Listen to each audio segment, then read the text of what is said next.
Michael's right. I do not know what it's like to struggle with substance use, but I know what it's like to be me. Danielle, for right now.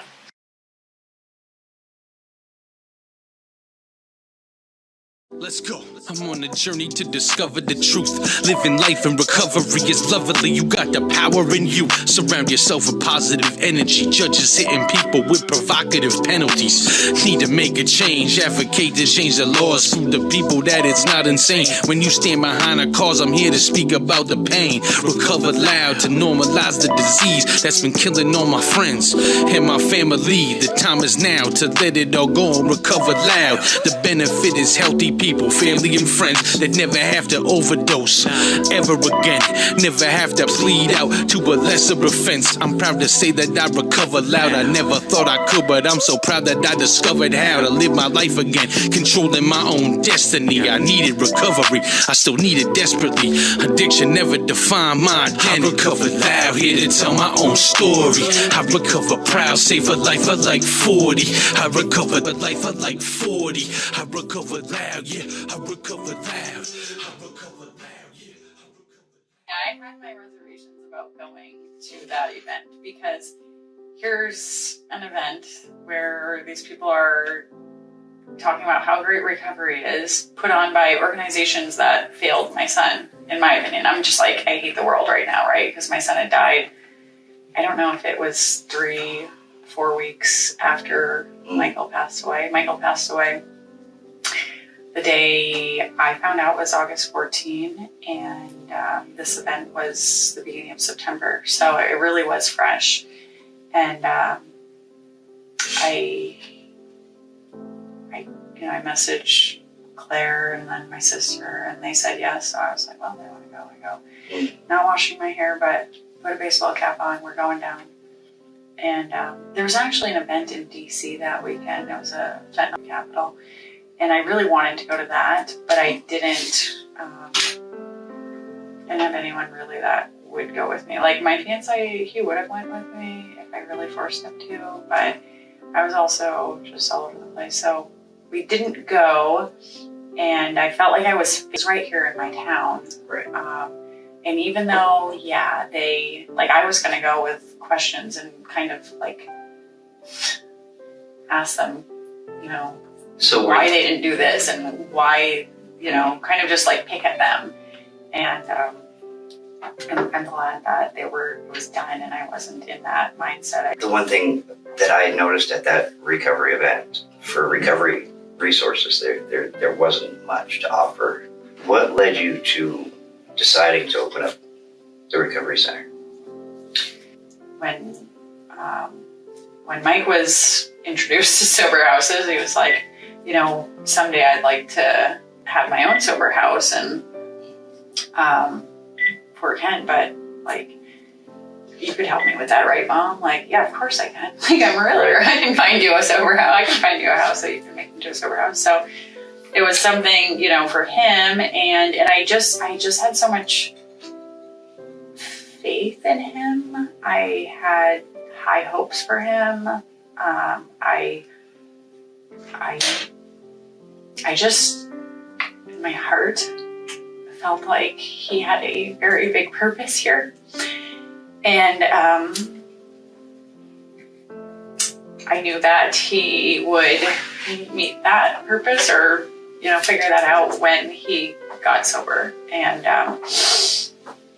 anyways, there was times where he would not be doing good. And I was like, I really want to, when I started feeling like I was being more helpful than hindering his recovery, I wanted to do something too. I actually had applied to get my master's in clinical counseling, and I started taking classes, and the kids knew about it, and I kind of felt like no one would listen to me unless I had, I have a business degree, but unless I had a master's or a doctorate or something. And I figured I could work on this while he's working on his recovery, and in a few years I'll be finished with this program, he'll be good in his recovery. But, you know, it wasn't coming, and I was always kind of like, you know, maybe it's just something that will only happen when, you know, many years down the road. And he overdosed in May last year, and had to be Narcan 6 times. And he was in the Bangor, one of the hospitals in Bangor, and he FaceTimes me from the hospital. And I had been pretty firm with my boundaries at that time. He had been kicked out of the house, and he was threatening me to get him a hotel room, or he was going to go find some more dope and overdose and kill himself. And I was just like, you're killing yourself every day that you choose to use, Michael. I'm not going to get you a hotel room so that you have a comfortable place to get high. So he was mad. We ended that conversation. Anyways, it was even though I was very calm on the phone with him, and I'm okay with making this decision because I know his friends brought him to the hospital. Right. He's got many contacts in Bangor. He'll be on somebody's couch, and he's got his phone. And I told him, if you want to go back to treatment, I'll be there. I'll get you right back in. Yeah. But unless you want that, you're not getting anything from me except I love you. I can be good in the moment, but then it it hits me eventually. And so I did stop taking. I got out of the class. I had to drop my classes. So there was that. Michael wanting to do like a sober house here, and me wanting to work with people, maybe not so much directly in recovery, but like affected others, because that's where I come from. But when I went through all this stuff with Mike, it was like there's hardly any resources here, and you want to get him into detox. You either need $8,000, or you need to wait 2 weeks, or you need him to be vomiting, and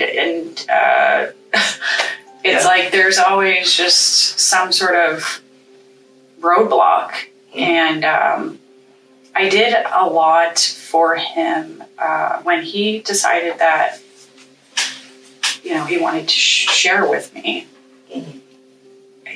I remember that morning. He was in a fight with his dealer. There was a discrepancy as to whether or not the Cash App or whatever payment went through, and so he didn't have the money too. And he was like, he's just so anyways, he was telling me a story because at that point he decided to just say, listen, this is what I've been doing, and there you have it. Was it a surprise to you?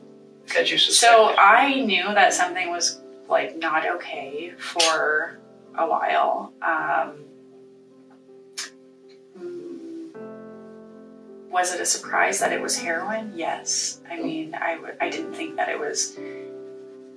I knew that. I suspected that it was like Percocets, Oxycontin, whatever the stuff is. He always had back pain. I've seen it a lot as far as like how people act when they are using different substances. I actually found cocaine in his coat pocket or something. That was a while back. I almost forgot about that. That was when he was like a junior in high school. And so he told me that he was just selling it. And I said, well, you're just going to get rid of it or I'm just going to call the police on you. So he said, please don't call the cops on me. Give me a couple hours. I'll get rid of it. So he called the guy that he had gotten it from, and the guy apparently took it back, but there was money missing because, yeah.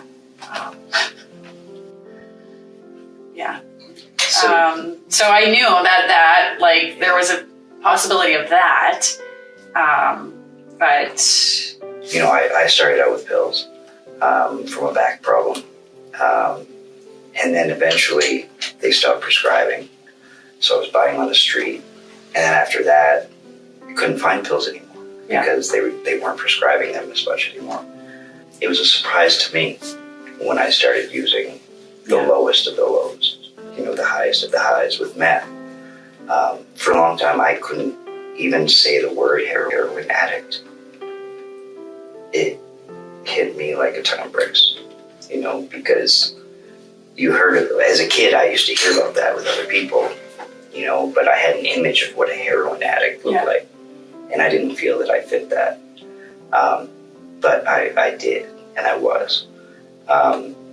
And, eventually that led to me wanting to turn it around. Did you believe, after you found the cocaine when he was in high school, when he said he gave it back, did you believe that was it for him? Did you forget or I didn't forget. I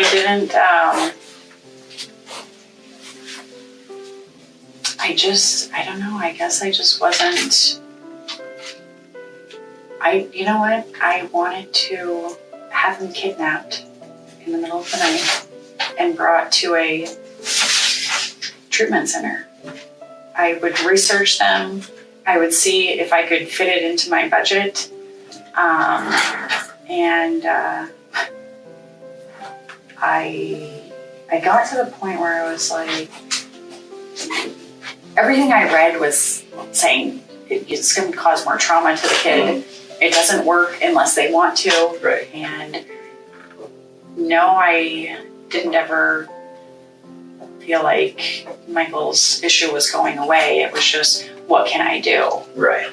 And I tried to, get help from his father. Was pretty much the only one that I would be like, listen, and it was, there was no getting help. Well, and I'm sure you wanted to believe, that, he told you he gave it back. That part was over. Yeah. I found it really interesting that you said you wanted to have him kidnapped and because honestly, there were times. I don't know if that's the right word, but yes. Because seriously, there were, like, as I said, I couldn't admit that I was a heroin addict. And that's what it would take for me to reach out for help. So I used to wish that something would happen. Somebody would just find out, take me, and make me do it. Because I was ready for it, but I wasn't ready to accept it and admit it and tell other people that that's what I'd been doing while I was raising my kids. My daughter was 16 before I ever went to rehab. I started using before she was a year old. So that entire time, my daughter never knew a sober version of me. And I think the idea of letting them down by telling them, because they did look up to me. And the idea, and honestly, when my middle son found out, one of the things he said is, I hope I'm never like you. But the whole time growing up, he did look up to me. He used to say, I want to be just like you. I want to do this. And that was the biggest, the biggest hit that I took. And ultimately, it's what drives me in recovery. Yeah. Because, now they know that I'm doing the work. They're proud of me. And it's, of course, I'm proud of myself. But just knowing that, I'm not letting them down keeps me going. Yeah. Yeah, Michael didn't. He didn't want to. He didn't want to believe he needed help for a long Right. time. And it's funny you say that because I forgot about something. So I did more actually with the cocaine. I didn't just give up there. I showed up home one time and he did smoke weed and he was allowed to, not by me, but his father and the father's girlfriend at the time thought it was not right to tell him he couldn't because they did.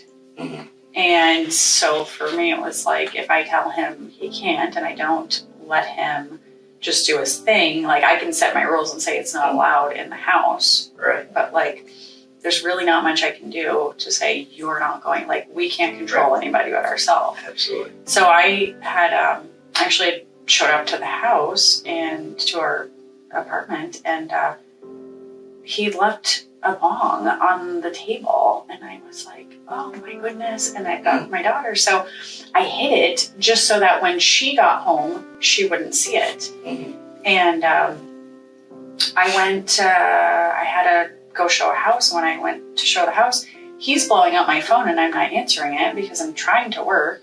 Right. But when I get back home, when I finally get to respond to his messages, it's where the hell is my bong, or where the F is my bong? And I'm like, I told you I don't want it in the house, and I definitely don't want your sister around it, so I hid it.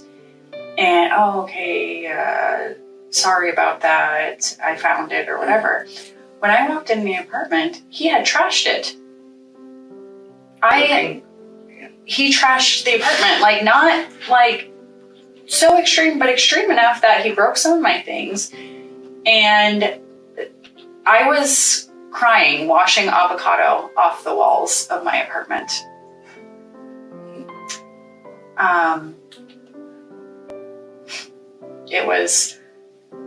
I took pictures of everything and I went to the cops because I had went to them plenty of times before.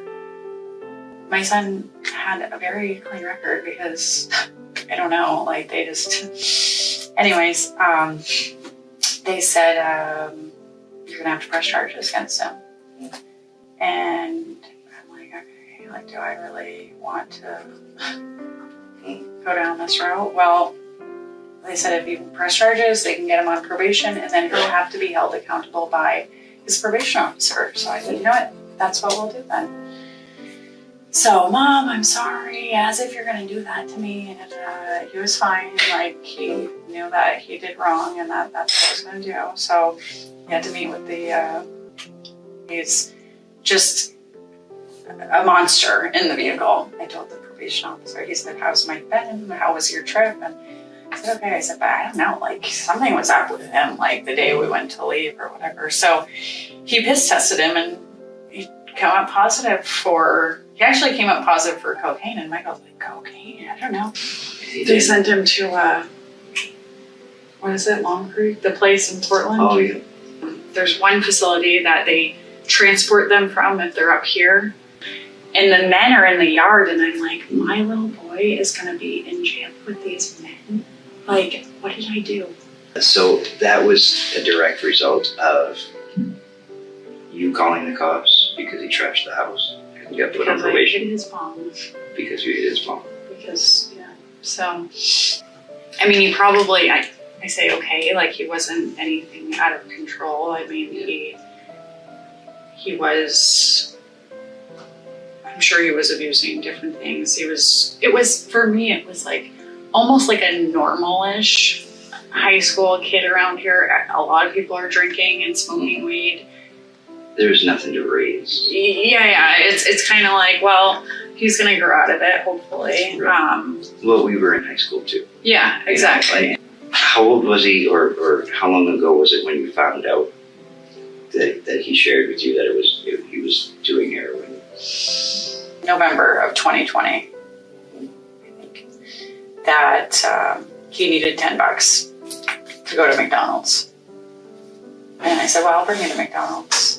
And he was was like, no, just give me the $10 and I'll go. You don't need to come with me. Like, I just want to go get a nice coffee and whatever.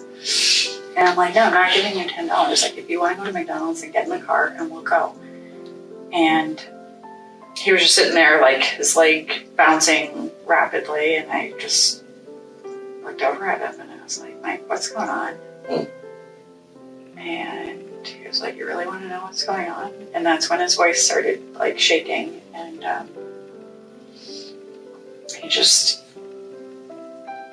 started telling me things that I never thought I would hear from him. You know, positions that he was put in with friends, with family, the way he felt living in this area. He said, so there you have it. Your son's a junkie. Recover Loud is brought to you by Recovery on the Road, a Facebook group dedicated to providing recovery support and resources to anyone from anywhere, at any time, day or night. Well, and I was like, Mike, you're not a junkie. Like, you know, what are we going to do? Like, we have to, like, I'm really glad that you told me this. I know I was like, I can't, like, show him that, you know, I'm dying right now by listening to this. But, yeah. I said, well, like, what do you want to do? Like, you want to go to rehab? No, I don't need to go to rehab. He says, I'm going to start going into withdrawal. And that's when we, you know, started talking about different options. And I was, like I said, I got on my phone and I reached out to one of my best friends and asked her about Suboxone because I just happened to Google it and see that that's what people take when they're, and yeah, like I said, it was just roadblock after roadblock of me trying to get him an appointment or get him something. And yeah, and here in the county, there's not a lot of different programs for Suboxone. No, so he didn't want to go. There's a center in Madawaska. He didn't want to go there because people know him. Right. So we were going out to Presque Isle. So that's like an 1.5-hour drive. Right. So we would, you know, go there once a week, and again, he knew how to manipulate very well, and was able to get other prescriptions and abuse them, and it was yeah, we're definitely good manipulators, whether it's our parents, our friends, or our doctors. My friend works at a clinic that, like, gives people Suboxone, so it must be okay, right? You know, every part of our life has to change, or we can just end up back in that cycle. No, and that's kind of like, that makes me think, like, the first time he went to rehab, and he kind of just thought he was gonna show up, and, like, he was gonna get sober because he got attendance, like A for attendance or whatever. Rockland Recovery. Well, I sent him there in Massachusetts, and they have a great program and great therapists, and I would talk to him every day. And one day I said, so how was your day? What'd you learn today? And he says, oh, I learned that I'm not an addict. And it's like, oh my goodness gracious, here we go. Yeah. And he's like 2 weeks into the program. I'm like, you've got to be kidding me right now. And 2 weeks into my program, I was like, why am I still here? Yeah. I'm on Suboxone. I don't crave drugs anymore. Why is it 9 months? You know? It's because the people who actually know what's going on say it needs to be 9 months. Yeah. You know? And I had to come to accept that. The fact that they kicked me out after 3 wasn't because I did so well. You don't need to be here anymore. and you know, that's, for a little bit, that's how I played it. You know, I went to sober living. And then when they kicked me out of there, I realized maybe there's still something wrong with me. And, I know my issue was my thinking, I don't need this because I'm not as bad as them. I don't need this because, I didn't get that bad. I wasn't using a needle. I just smoked it and snorted it, but all of that stuff has to change. So regardless of what program we go into, if we're not going to change our thinking, then it's not going to work for long. Yeah. Unfortunately. But Suboxone is today, probably the leading treatment. Yeah. And I attribute that really to the drugs that are on the street. To become completely abstinent off of the drugs that are out there today is damn near impossible. It's hard. Yeah. And it's not the drugs of the 40s and 50s and 60s anymore. It's poison, and it's killing people everywhere. Yeah. Let's go. I'm on a journey to discover the truth. Living life in recovery is lovely. You got the power in you. Surround yourself with positive energy. Judges hitting people with provocative penalties. Need to make a change. Advocate to change the laws. Prove to people that it's not insane. When you stand behind a cause, I'm here to speak about the pain. Recover loud to normalize the disease that's been killing all my friends and my family. The time is now to let it all go and recover loud. The benefit is healthy people, family and friends that never have to overdose ever again, never have to plead out to a lesser offense. I'm proud to say that I recover loud. I never thought I could, but I'm so proud that I discovered how to live my life again, controlling my own destiny. I needed recovery, I still need it desperately. Addiction never defined my identity. I recover loud, here to tell my own story. I recover proud, save a life of like 40. I recover loud, yeah, I recover loud. I recover loud, yeah, I recover loud. I recover loud, here to tell my own story. I recover proud, save a life of like 40.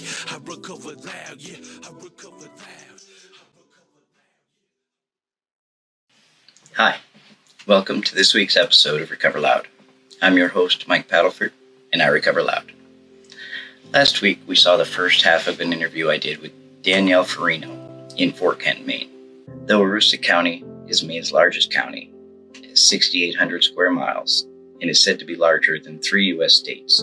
Our 2020 census showed a population of 67,000 people. Though we don't lack addiction problems, Aroostook County has often had few recovery resources for the population to rely on. Please keep watching for the conclusion of the interview with Danielle Farino. I feel like it's where I'm supposed to be. I've learned a lot, and I really wish that I had learned sooner. Danielle Farino.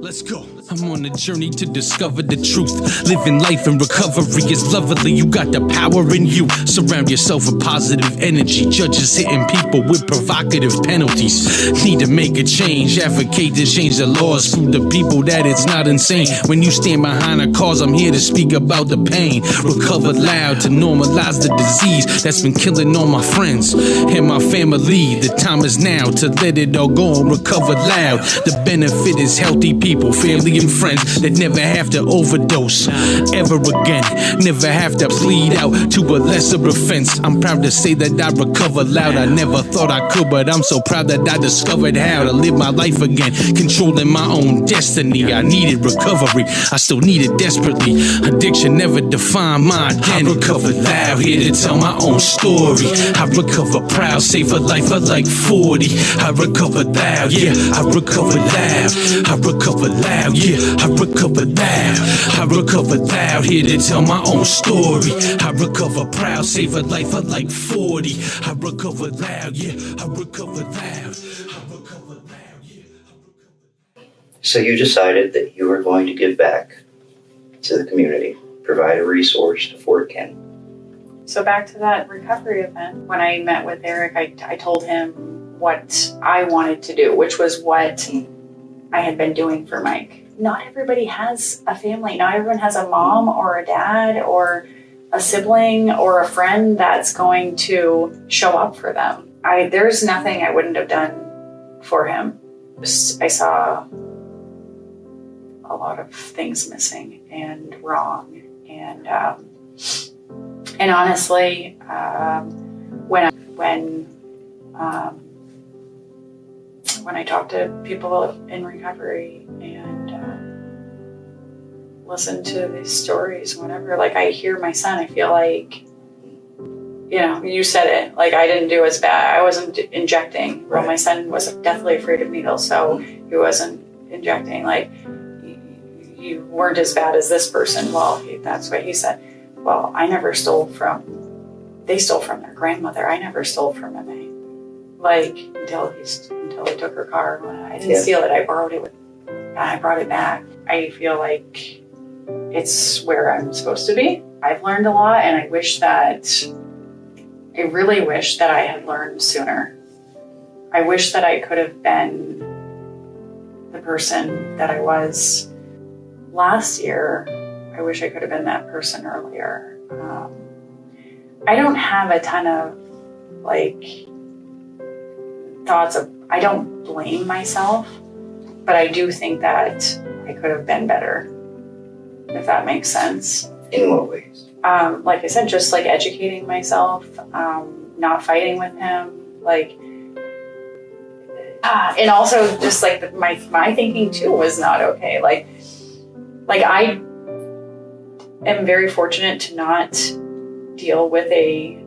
have a substance use disorder, an alcohol use disorder, but I've been surrounded by it, and I, kind of had this thought that it's not going to be my child because I'm going to be a good role model, or, I'm not using, so it's not going to be him.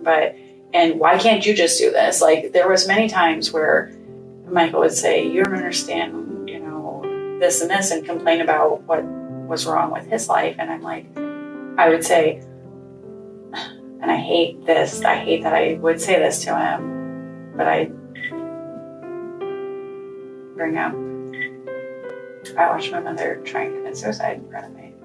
And I'm not sitting here feeling sorry for myself. And I would just kind of talk about how I was able to get through the hard shit in my life and not turn to drugs, and that he should be able to too, because he's my son. And then I realized, as I educated myself, that our brains are completely different. Yes. They are so different. And I also don't know what he went through when he was a little boy, and my trauma isn't worse than his. And, And when you were growing up, you didn't have someone saying, suck it up because I did. Yeah. But, I honestly believe we do the best we can with what we've been given. Yeah. And until we learn the lessons, we don't know that those are lessons we need to learn. But also just being a boy and him expecting to be tough. Like, I'm a girl. I don't know what it's like to be a boy and be like, you're supposed to man up. Were you a single mother raising him? I was a single mom, yeah. When I got pregnant for Michael, though, I was like, I need to be a role model for this kid. So I really believe that he saved my life, honestly, because I probably would have tried anything once. Honestly, he probably felt like he needed to be the man of the house. So like you said, that feeling of he needed to be tough. Yeah. And I don't know what kind of role model he had. He lacked in that department. Unfortunately, I remember when his dad's dad died, he kind of stopped believing in God and was like, if there was a God, he wouldn't let these things happen. And that was hard too. But he looked up to the older kids he hung out with. Unfortunately, some of these older kids were, encouraging him to do drugs and drink. There's a lot of experiences you were explaining that remind me of, my son growing up. I told you my son used to steal her pills. Never dreamt that it was him. But he would think it was funny. He'd have a friend over and he'd be like, Dad, can I have $20? And I'd say, what are you going to use it for? He'd be like, drugs. And I'd be like, yeah, okay, whatever. And I'd throw him $20. Yeah. Later on, when I found out he was buying drugs with that money, he said, well, I told you the truth. You chose not to believe me. There's a half truth in the jokes. Yeah. So Yeah. we were at camp one time, and he was sustaining the camp for me, and he just he said something about someone being on smokes, and he goes, I think I need to be on that because every time I don't do opioids, I got pain in my body. And I was like, would you shut up? I literally was like, would you shut up? Like, it's not something to joke about. But he was being serious but trying to see, I think, testing my reaction to it. I think it's, just like I was saying, I didn't want to admit it. It's a way of admitting it without actually getting, testing the reactions, like you said. Conversation when he admitted to you that, he was on drugs. Yeah, I think you made the comment about if I wanted to disown him, it was okay. Yeah. And I was like, I would never disown you, Michael. I don't think that we do things wrong, but I think when we do things right, it's important to recognize it. And I think that was probably something right that you did. With my son, he thinks I had these expectations for him. And really my only expectation was that he, do what he wanted to do the school stuff, graduate, become an adult, figure out how to take care of himself. Beyond that, I didn't care, I know he wanted to tell me sooner, but,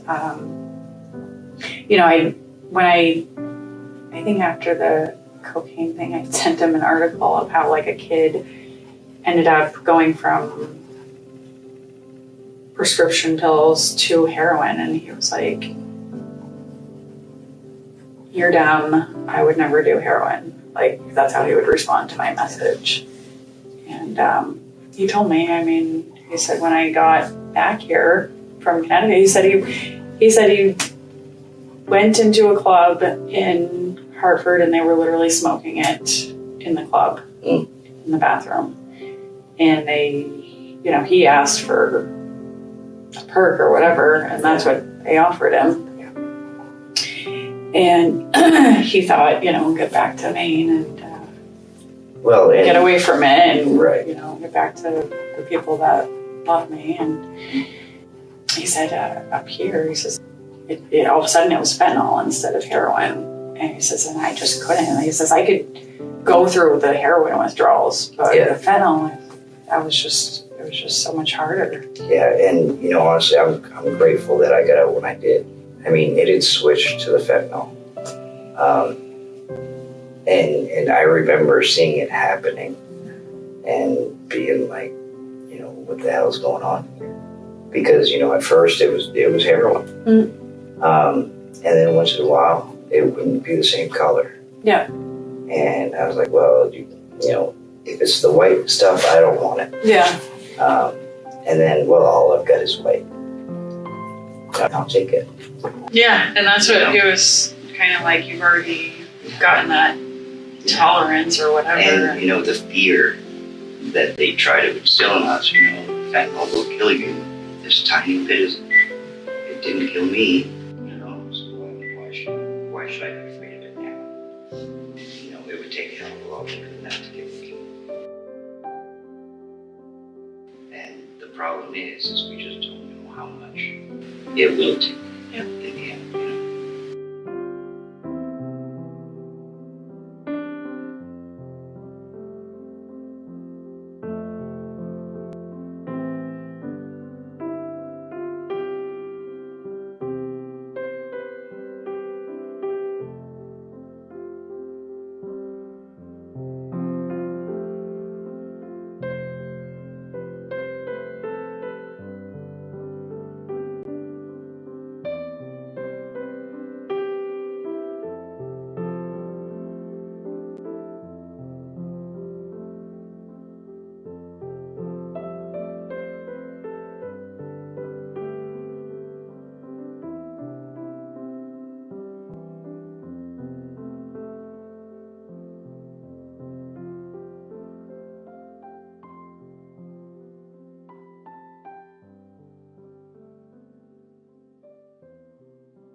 The drug supply on the street today is poisoned.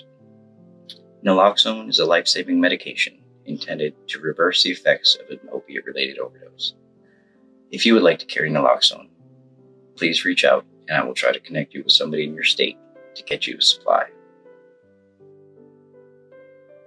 Maine's Good Samaritan law is intended to make it more likely for people to call 911 in the case of a drug-related overdose. It is now safe for us to call 911, and we don't have to save our friends alone. A drug-related overdose is a medical emergency and does require medical intervention. So please, call 911 in the case of a drug-related overdose. People weren't really talking about it. So we lost how many young men to the disease and to overdoses, and nobody really talks about it. When people were video recording my son and posting that and circulating that, I think that was when I was like I'm not going to be quiet about it anymore. Right. I'm going to talk about it. Like, it's a problem, and if he's out there on video, like, you know, I don't even know how to describe it. When he's high and hunched over, it was always, he wasn't a fan of meth. I was always down. But this video is going around, and I'm going to say something, you know, and I wasn't hurtful or argumentative or fighting with anybody. It was more, I need to educate people because this is not helping him. Like, he literally had dreams in rehab and so they're nightmares. People are recording him and they're laughing at him. And I asked him, I said, Mike, what do you think that means? And he says, I think it means I shouldn't go back to Fort Kent. And I'm like, I think that probably, because it's probably a reminder that, you know, when you were here, that's what people were doing. I said, but, you know, like, they're uneducated. They don't know. And oftentimes when someone's pointing the video at you, they don't want people looking at them. With that, decided that I wasn't going to be hiding things. Yes, there's certain things that I promised I wouldn't, you know, I promised him that I wouldn't share with anyone. And just because I don't want it to appear that I'm talking bad about anybody, because I think we all wish we could have done things differently, you know, to be better for Mike. But yeah, I mean, I visited the Caribou Recovery Center and I was like, well, this is nice and big. The space is not very big, but Fort Kent's a lot smaller than Caribou. So I'm like, you know, we get a place where people can come to and they can walk in. They don't need 3 weeks for an appointment to talk to somebody. And there's, you know, somebody here that they may not be a doctor or a clinician of any sort, but there was a book that Mike was reading, From Prison to Purpose. The guy that wrote the book made a statement in there and was to the effect of, he spent several years with many people that were overqualified to, you know, work with him. Years with those people, progress that was made with somebody in recovery with lived experience for 15, 20 minutes could get further than those professionals could get in years. Yeah. And that's when I was kind of like, you know what, Michael, I do not know what it's like to struggle with substance use, but I know what it's like to be me. I know what it's like to be a mom, to be a daughter, a friend, cousin. It's all around me. I wish that Michael knew people like you. I wish that he could have met Ryan, and Eric. Like, I wish that because we didn't see it, you know? When he'd come back home after going to rehab, he's like, there's no meetings here. he told me that John, he said John was the coolest old guy he ever met. You know, it was like he needed somebody, he would have needed someone like that up here, but he didn't, it's almost like he didn't believe that people could truly be in recovery and do well up here because he wasn't seeing it. And we couldn't even find him a meeting. Yeah. We couldn't even find him a meeting. So one of the things that I hear from everybody is, in recovery, is when you're first starting, you need 3 meetings a week. Most of them is every day. So when he was in Rockland in Massachusetts, they went to a meeting every day. Okay, so probably sometimes multiple times a day. And sometimes he really liked the meetings. He really did. And he felt he needed them. And matter of fact, going through his phone, he had actually reached out to somebody on Thursday when he got back to Virginia, asked them if they would hit a meeting with him the following day, on Friday. And the person said, if I'm around, I would. But he didn't meet a meeting. But they're saying at least 3 times a week. And I'm thinking, we have 1 AA meeting in this town. Is this a joke? I'm like, how are these people supposed to get meetings? And I'm not sure you could find a meeting a day in Aroostook County. Yeah, so you have to go online, and not everybody in recovery attends the 12-step meetings, but it's a connection. Yeah. You know, come to a place where there's other people to talk to. You know, and that's what we're looking for. You know, connection to other people who understand what we're doing, what we're going through, how we got here, who can help us, you know, with our same frame of thinking. People don't know what to expect. Yeah. You know, I used to always say the 12-step meetings were like Freemasons. I don't know where the meetings are. I don't know anybody who's a member, and I don't know how to become one. So how am I going to find recovery? Yeah. But if somebody out there knows they can come here to talk to somebody who understands them, you know, then it's here. Yeah. But you are going to be providing meetings here. Yeah. So the gentleman that was here earlier is going to be starting the first NA meeting in Fort Kent next Thursday. But I said, hey, can I advertise your meetings? Because I'm having my fiance put the TV on the wall, and there was a woman waiting for her ride. She was coming to get some food at the food pantry, and I invited her in. First she said no, and she stayed outside in the freezing cold for a little bit, and then I went back because she was still out there. I said, are you sure? Because it's warmer inside than it is outside.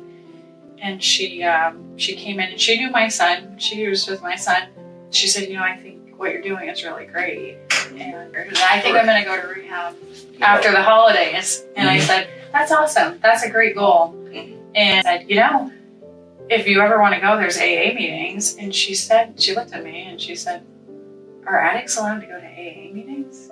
12 steps helped me to get to where I am now. And, you know, I'm happy that I was able to find, you know, help in those meetings. And whether you've got direct experience with addiction, you know, you've got experience being the mother of someone struggling every day. You saw what he went through. You experienced a lot of that yourself with him. So you are going to be able to relate with somebody. You did take the Recovery Coach Academy class yourself. You mentioned there's going to be a couple of recovery coaches working here. There are other people with lived experience that somebody can talk to when they come in. I just want to take a moment to thank you all for watching.